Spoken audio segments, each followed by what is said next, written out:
É impossível cursar uma faculdade de ciências humanas aqui no Brasil e não ler algo sobre Michel Foucault. Mas afinal, por que a esquerda gosta tanto dele? Este é o Visão Libertária, sua fonte de informações descentralizadas e distribuídas.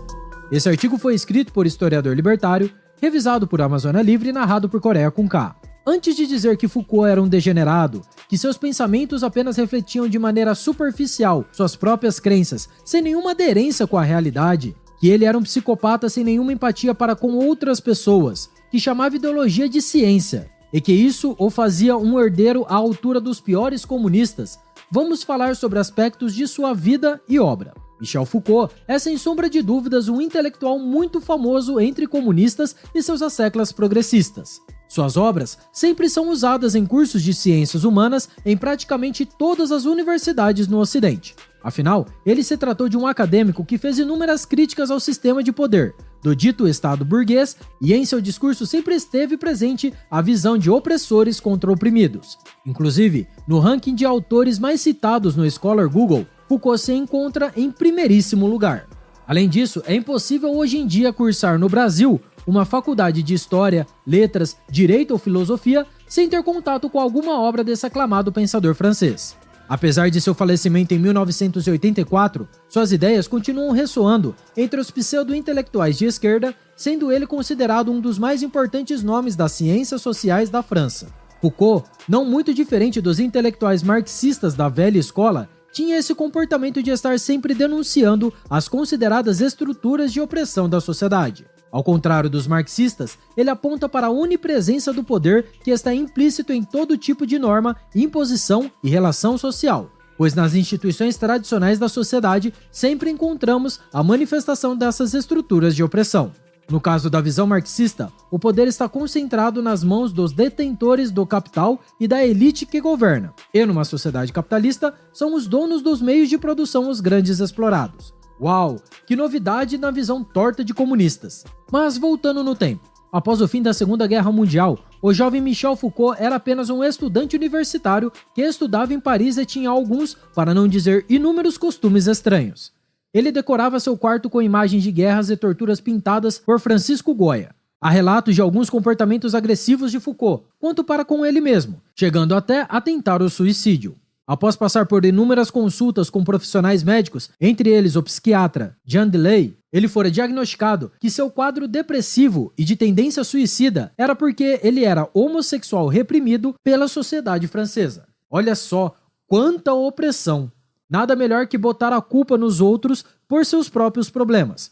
Que tipo de psiquiatra é esse que, ao invés de desafiar o paciente e levá-lo a uma jornada de autoconhecimento, lhe dá um espantalho para projetar a culpa? Só pode ser mais um tipo de marxista frustrado que, ao invés de tratar as pessoas, usa seu consultório para avançar sua agenda anti-humanitária. Então, Foucault se graduaria em filosofia e psicologia e passaria a dedicar sua vida à carreira acadêmica, chegando a dar aulas em diferentes universidades da Europa.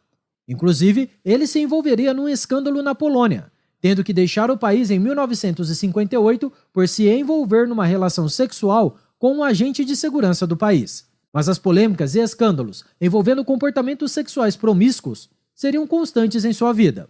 Foi graças à sua tese, A História da Loucura, submetida à Universidade de Paris, que ele teria um maior reconhecimento acadêmico. Apesar de algumas críticas que recebeu, foi esse trabalho que lhe propiciou o ingresso nos altos círculos intelectuais. E assim, ele passou a ocupar diferentes cargos universitários na França, tendo também uma passagem na Tunísia, e se tornou o mais reverenciado expoente do pós-modernismo. Ele passaria a ser considerado o filósofo do poder, por defender que verdades e valores só tinham lugar nas chamadas formações discursivas. Apenas com discursos fabricados para legitimar o poder daqueles que o detêm, numa relação de dominadores e subjugados.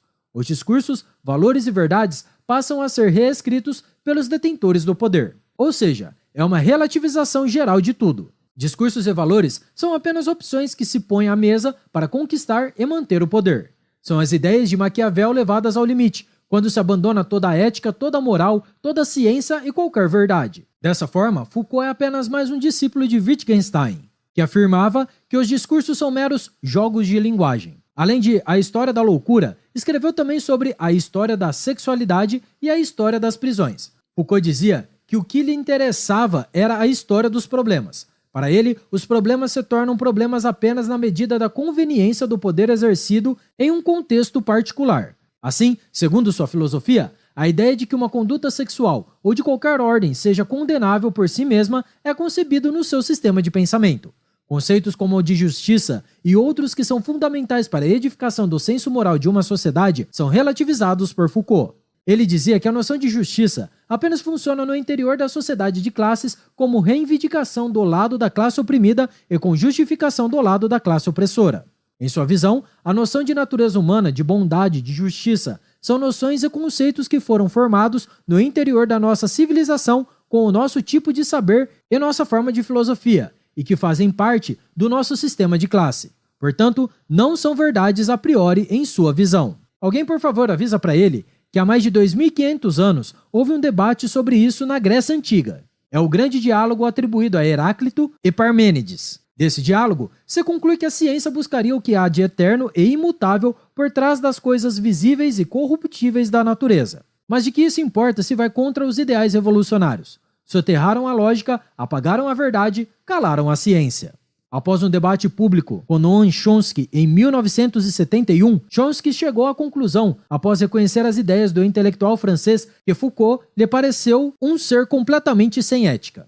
O linguista americano afirmou que nunca conversou com alguém tão sem moral, tão desapegado de quaisquer valores em sua vida, revelando ter sido uma impressão bastante negativa após o debate. Realmente, qualquer contato com um psicopata é perturbador. O grande objetivo declarado de Foucault em seus vários escritos era pretensamente mostrar como funcionava o poder na sociedade e como ele estava presente em diversos aspectos da nossa vida, desde os pequenos detalhes e costumes. Alguns especulam que ele queria que esse sistema de poder se transformasse numa utopia marxista de viés anarquista, remetendo que na filosofia de Foucault, o sistema vigente que imperava na sociedade ocidental era um mal. E é devido a esse viés que ele foi se tornando um autor muito respeitado e consagrado entre a oligarquia intelectual parisiense e, posteriormente, de vários países ocidentais. Sabe-se também que a origem de Foucault era de uma família bastante rica, e por incrível que pareça, seu pai, o Dr. Paul Foucault, representaria na visão do filho tudo que Michel mais odiaria na elite francesa burguesa. Foi graças a essa condição familiar que o jovem Michel teve acesso à mais alta educação da época, frequentando institutos jesuítas de elite, e seus pais desejavam que o filho fosse médico. Mas esse era um passado que o intelectual francês não contava a muitas pessoas e não queria que a imprensa descobrisse. No final das contas, o problema dele eram questões mal resolvidas com o pai, o que faz lembrar de novo daquele psiquiatra vagabundo. Em 1953, quando Foucault era um jovem de 27 anos, ele encontrou uma obra que mudaria sua forma de pensar. Era o livro do filósofo alemão Friedrich Nietzsche, intitulado Considerações Contemporâneas, que contém um ensaio chamado Dos Usos e Desvantagens da História para a Vida. Segundo Nietzsche, os acadêmicos tinham distorcido e envenenado nosso senso de como a história deveria ser lida e falada. Ele explica que esses intelectuais induziram aos estudantes que deveríamos todos ler a história de um jeito desinteressado, para aprender o passado por si, como ele aconteceu. Mas essa visão era totalmente rechaçada por Nietzsche, alegando que não havia motivos de apenas aprender o passado por si, sem tirar conhecimentos e lições que melhorassem nossa vida no presente. E foi esse ensaio que teria mudado a mentalidade de Foucault para com a pesquisa histórica, o que o fez se tornar um historiador filosófico. Para alguém que iria voltar para o estudo do passado visando resolver os problemas de seu tempo, obviamente abordando os temas de maneira ideológica. Em sua famosa obra Vigiar e Punir, de 1975, ele aborda as punições estatais ao longo do tempo e suas mudanças. Para o senso comum da sociedade moderna, os sistemas prisionais e punitivos atuais são muito mais humanos do que num longínquo passado das monarquias absolutistas, quando era comum enforcar pessoas. Segundo Foucault, é que o poder no século XX, e isso também equivale a hoje, parece ser gentil, mas na verdade não é bem assim. Enquanto que no passado, esse poder de punição sendo muito violento, acabava encorajando rebeliões e protestos, e fazia a sociedade pensar sobre o processo de brutalidade e se aquilo era justo. Em sua pesquisa, Foucault observou que, há séculos atrás, num ato de execução, o corpo de um condenado poderia tornar-se um foco de simpatia e admiração, e por outro lado, o executor poderia se tornar o alvo da vergonha. Além disso, as execuções públicas geralmente levavam a motins que visavam dar suporte ao prisioneiro.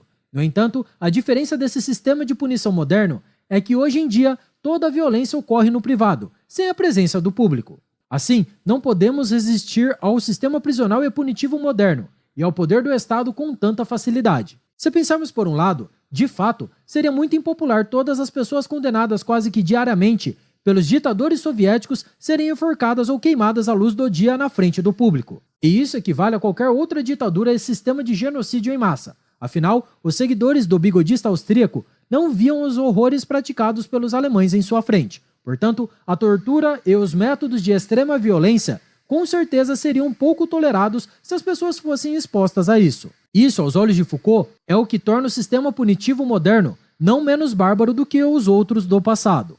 E é importante frisar que nem sempre criminosos reais são condenados, já que há inúmeros casos de erros no sistema judicial moderno. E nem todo considerado inimigo do Estado pela elite no poder é de fato um terrorista ou pretende cometer crimes, como podemos ver em diversos países, inclusive aqui. Assim, ele nos encoraja, por um lado, a fugir da nossa visão excessivamente positiva em relação ao presente, nos fazendo voltar a ver na história várias formas de fazer as coisas que muitas vezes eram melhores que hoje. Seu objetivo não era exclusivamente de estimular uma nostalgia para um passado longínquo, mas que tivéssemos algumas lições de épocas remotas para que possamos melhorar nossa vida no agora. A história para Foucault era apenas um depósito de boas ideias que deveriam ser exploradas e não mantidas intocadas. Ao analisar não só o sistema prisional, mas todos os costumes e normas sociais, ele desenvolveu uma visão de disciplina imposta aos nossos corpos pelo governo e suas instituições. E essa incorporação da disciplina em nossa vida faz parte de sua ótica de relações de poder, que é constante e onipresente entre dominadores e subjugados. Foucault escreveu, citação, "A disciplina fabrica assim corpos submissos e exercitados, corpos dóceis. A disciplina aumenta as forças do corpo, em termos econômicos de utilidade, e diminui essas mesmas forças em termos políticos de obediência. Em outra palavra, ela associa o poder do corpo, faz dele, por um lado, uma aptidão, uma capacidade que ele procura aumentar, e inverte, por outro lado, a energia, a potência que poderia resultar disso, e faz dela uma relação de sujeição estrita." Fim da citação. Enfim, Michel Foucault teve uma enorme influência dentro da corrente filosófica pós-moderna, influenciando a esquerda política tanto entre os acadêmicos quanto entre os ativistas de movimentos como anarquismo, feminismo, entre outros. Suas ideias são consideradas por muitos como uma alternativa ao marxismo e sua luta de classes, já que ele coloca em seu lugar as diferentes relações de poder que ele destacou em suas obras. No lugar da luta para abolir a tal exploração capitalista, como defendem os comunistas, Foucault coloca o ato de resistência contra a opressão de sistemas de poderes diversos que ele cita em suas obras. Podemos ver que no lugar dos proletariados e sua função revolucionária defendida por Marx e Engels, o intelectual francês traz uma grande variedade de redes de lutas particulares e isoladas contra o poder.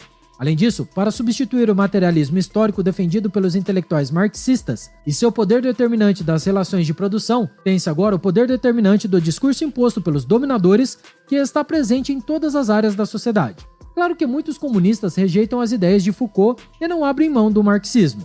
Mas temos que reconhecer que esse polêmico acadêmico francês, tão aclamado em várias universidades, foi fortemente responsável por expandir as ideias de uma nova geração de pensadores do pós-modernismo, formando mais uma nova esquerda acadêmica e espalhando mais merda no ventilador podre das universidades. Obrigado por sua audiência. Se você gostou do vídeo, compartilhe em sua rede social. Caso deseje ser avisado de outros vídeos, clique em se inscrever e depois no botão da campainha. Até a próxima, tchau, obrigado.